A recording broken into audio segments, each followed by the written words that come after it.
শুভ দুপুর বন্ধুরা। আজকে লাঞ্চের থালিটা আমি সাজিয়ে নিচ্ছি। লাঞ্চের থালিতে একদম গরম গরম এক বাটি ভাত, সঙ্গে আছে এক টুকরো পাতি লেবু। আজকে বেশি কিছু করিনি, আর করেছিলাম মাছের মাথা দিয়ে বাঁধাকপি চচ্চড়ি। মাছের মাথা, আলু, টমেটো, ধনেপাতা দিয়ে এই চচ্চড়িটা খেতে আমাদের বাড়িতে ভীষণ ভালোবাসে, তো সেটাই বানিয়েছি আজকে। চচ্চড়ি বেশ খানিকটা দিয়ে দিলাম। আর করেছি আর মাছের ঝাল। এই যে আর মাছ, আলু, টমেটো আর এই যে বড়ি দিয়ে একটা ঝাল।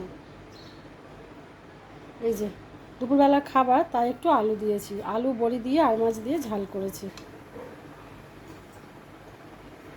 সেটাও দিলাম। আর এই পাতলা ঝোলটা খেতে, ওই ঝালটা খেতে আর মাছের কিন্তু খুব ভালো লাগে, সেটা রাখলাম। আর সঙ্গে এই যে বাটিতে এবার টক দই দিয়ে দেবো এক বাটি। আমাদের লাঞ্চের মেনুটা আজকের এই। তো ভিডিওটা ভালো লাগলে লাইক, কমেন্ট আর শেয়ার করে সাবস্ক্রাইব করে পাশে থাকবেন। কারা কারা আর মাছ খেতে ভালোবাসো কমেন্টে জানাবে। আজকের মতো তাহলে টাটা।